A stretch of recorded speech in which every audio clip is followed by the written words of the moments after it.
بسم الله الرحمن الرحيم. الحمد لله رب العالمين، الصلاة والسلام على سيدنا محمد وعلى آله وصحبه أجمعين. السلام عليكم ورحمة الله وبركاته. بلوان كيا وري يوتيوب channel كيا جلت رقمتنو دكيسنو بقى جراتني ساعتي كنا جيسن سنين جرا بقى جرتنو تنجين ربي سنين راح جراتو. أكو ما بيكم قا yeroo haalli siif mijannaan fiiddee dhufuutu mala yeroo tokko tokkommoo haalli mijachuu baannaanis daftee wal arguu dhabuunis ni mala. Sana keessaa immoo yaadaanis wal bira jiraachuu fi qaamaan walirraa fagaatanis qalbiidhaan bakka tokko jiraachuun barbaachisaadha. Itti aansee sigaa qilleensi duniyaa kun maalirra jira, maalirra deemu jira, warroonni nurra jiran maalirra jiru, warri beekumsaan nu fuuldura jiran maal oofuutti jiranii, yaadni isaanii maali, nutis immoo gahee maal qabachuu qabna. Yoo warri beeku karaa tokko deemee jedhe nuti yoo isaan booda maal argachuu qabna faana isaanii jira waan jennu waan tokko tokko hojjechuun barbaachisaadha. Egaa yaadni kiyyasi haaluma argitanii gidduu kana deemaa jiru irraayi irra guddaa immoo nahnu muslimuuna isin qofa ilaallachuutu mala. Maaliifi namoonni bebbeekamaa namni lama sadi kallattiidhaan waan tokko irratti yoo hirmaate warri immoo jala kana jiru hojii ofii fudhateetti deemuun barbaachisaadha. Isa kanaaf egaa kallattiidhumaan yaadni kiyya eessa isin geessa gara teessoo majlisaa keenyaati. Teessoon majlisaa keenyaa gidduu kana olna qabaa ganna dhiisaa waan akkanaarra jirama. Egaa inshaallah majlisa keenya majlisa gaarii, majlisa nuufis bu'aa gaarii buusu, majlisa biyya keenyaaf dhaloota keenyaaf bu'aa gaarii buusu rabbi nuuf haa godhu.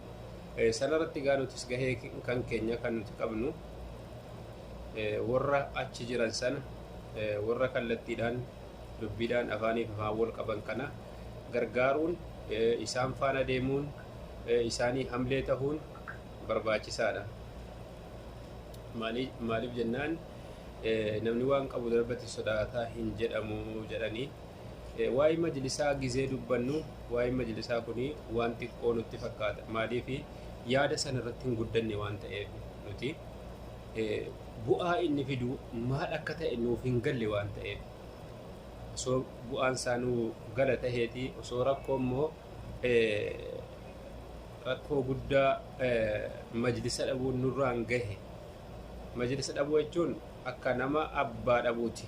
Nama abbaa hin qabne abbuma fedhetu mataa keessa gadi bu'aa, abbuma fedhetu mataa keessa rukutaa, abbuma fedhetu waan barbaade itti hojjeta. Garuu majlisa yoo qabaatte immoo wabiin kan kee majlisa kana jechuudha.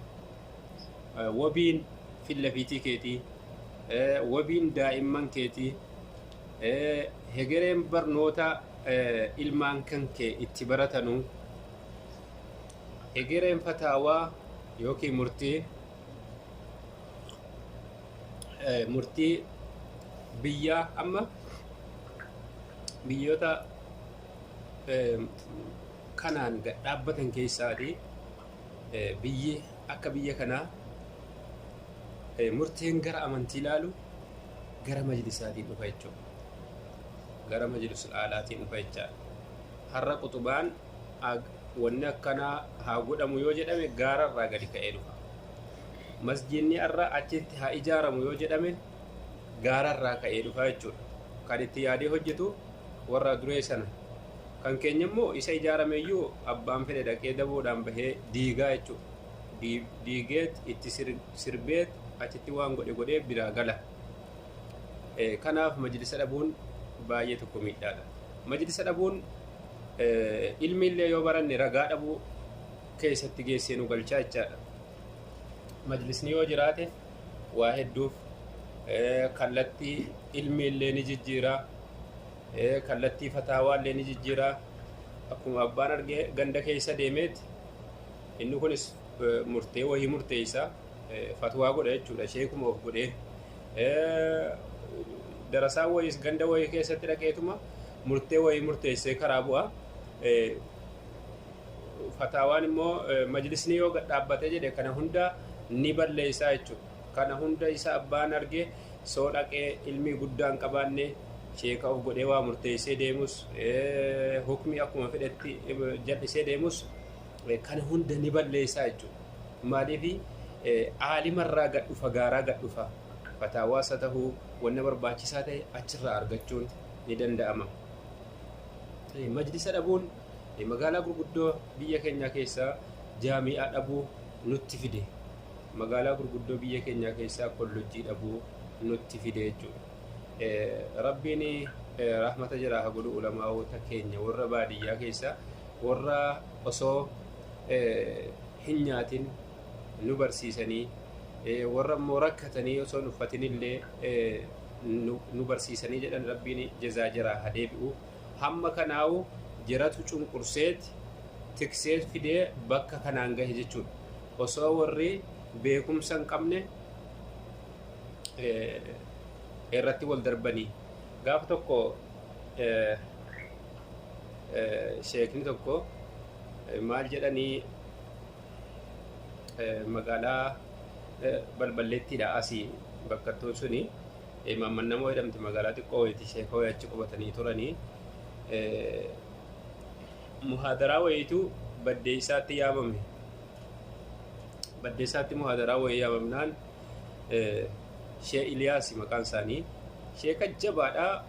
Shakli isaanii kana gizee laaltu nama laafaa wayiiti garuu ilmi guddaa qabanii sheeka muhaadaraa kana hin dhaqxanii jennaan maal jedhanii lakkisaa jedhanii muhaadaraa kana yoo dhaqnee jennee warra garaa babbaase qofa kan beekumsa hin qabne warra garaa babbaase qofa dhufe ta'a nu waa dhufe nama dhufe moo bineensa dhufe moo beekaa dhufe moo wallaalaa dhufe namumti nu beekuyyuu hin jiru jedhanii. Beekumsa immoo silaatii waan barbaachisaa ta'e of hirkaa qabna beekumsa qabnaa jedhani. Sababni immoo sababa nuti warra baadiyyaa taane qofaaf beekamtii hin qabnu rakkina kanaa qabnaa jedhan. Hadha waggaa 10 wayii dura yoo bicate waggaa 17 18 dura halsaan kana jedhan. Garuu majlisni kun egaa aga har'aatti abbaa hin arganne. Aga har'aatti duriyyeedhuma wal ijaareetti faannootu wal ijaaree dhufeetti irra taa'aa jechuudha. Amantiin hin guddatu. Amantiin haga baadiyyaa keessatti guddatee haga baadiyyaa keessatti ilmi hin jiru. Magaalaa keessa homtuu hin jiru. Magaalaa keessa homtuu hin jiru. Isa kanaaf egaa yoo majlisni immoo jiraate sagantaatu bahaa, sagantaa fatwaatu bahaa, sagantaa murtiitu bahaa, eenyu fatawaa akka godhu. Amma biyyoota gurguddatan keessa kibaara ulamaa'ii warra jedhamantu jiru. Gurguddaa warra beeytotaa, gurguddaa warra ulamaa'otaa warri jedhaman. Wanti jarri murteessan murtaa'aadha. Wanni jarri hin murteessine muftii kan jedhamu kan abbaa hukmii biyyaa ta'ee gattaa'u soo jiru gurguddoon kibaariin ulamaa'ii immoo gurguddoon ulamaa kan jedhaman cinaatti kaa'amu jechuudha. Jarri sunis fataawaa godhu jechaadha. Murteen jarri kennan hukmiin jarri dabarsan akkuma sanatti fudhatameet hojiirra oolfama. Keenya egaa akkuma jirruun garuma jirruun ooma barbaanne dabarfataa oolla jechuudha. Kanaaf yoo rabbiin jedhee rabbi itti nu haa milkeessu wanni hamma itti deemamaa kun waan gaariidha.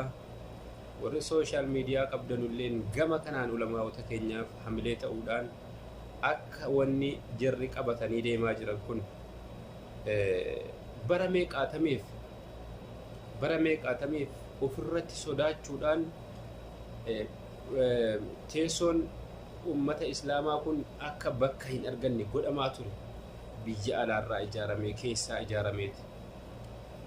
Amma immoo gizee dhaqee bakka godhatee gattaa'u warra silaa waan kanatti karoorfatee ummata islaamaatiif kanatu mala ummanni islaamaa kallattiin isa kana warra jedhu jara kana duubatti dhiibaniit warra dudu'aa fidanii fi lafiitti kaa'u jechuudha. Du'aan silaa du'aadhaa waa biqilchuu hin danda'u sammuunsaa waa yaadee waa fiduu hin danda'u. Rakkoon jiru isa kana jechuudha.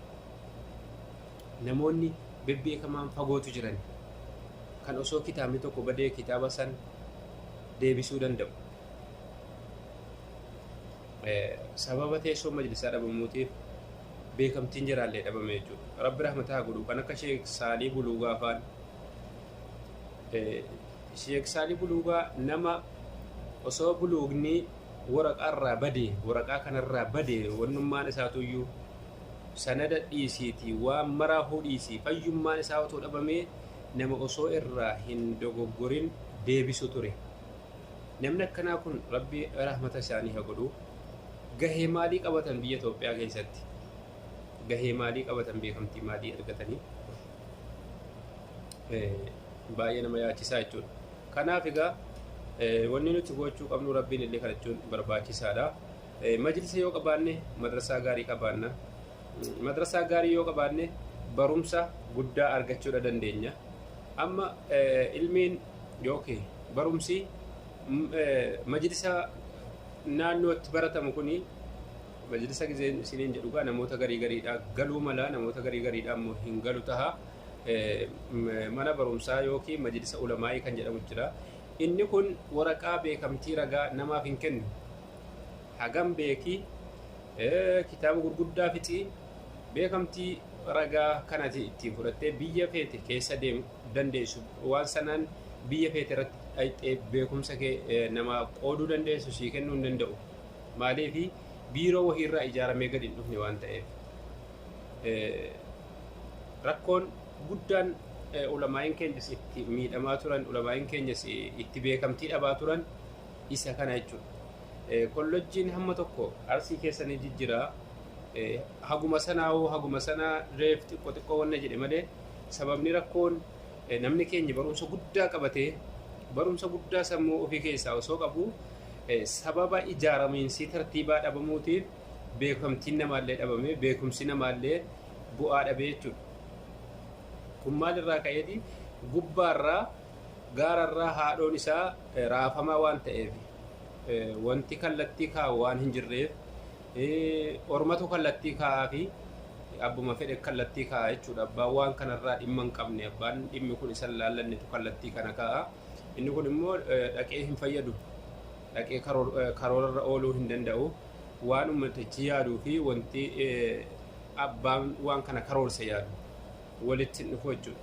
Isa kanaaf dhaamsi koogaa kallattiidhumaan kan isin ilaallatu gama keessaniin isinis maal gochuu qabdu sooshaal miidiyaa kanarratti warroota kana hojjetaranuuf ni beeytan argaa jirtu. Hamlee ta'uufii qabdu jajjabaadhaa jechuu qabdu isin faana jirra jechuu qabdu. Gara hundaan jajjabeessuun keenya baay'ee barbaachisaadha. Maaliif hegeree dhaloota keenyaati. Hegeree dhaloota keenyaatii fi hegeree biyya keenyaati jechuudha. Isa kanaaf egaa inshallah nama itti milkaa'u nu maraahuu haa godhu. Jarri sun maalirra jiranii jennee gahee jiraa qofa eeguurra nutis gaheen keenya waan qabnu daddarbachuun baay'ee gaariidha. Maaliif nama jajjabeessa hamilee tahaa fi nama fiiguuf yoo harka rurrukuttee jette waan sila fiigaaru caalaa baaworii dabalatee fiiguu danda'a jechuudha. Yoo ammoo san hin qabaanne ni laafa. Kanaaf warra kana jajjabeessuun illee baay'ee gaariidha isiniin jedha.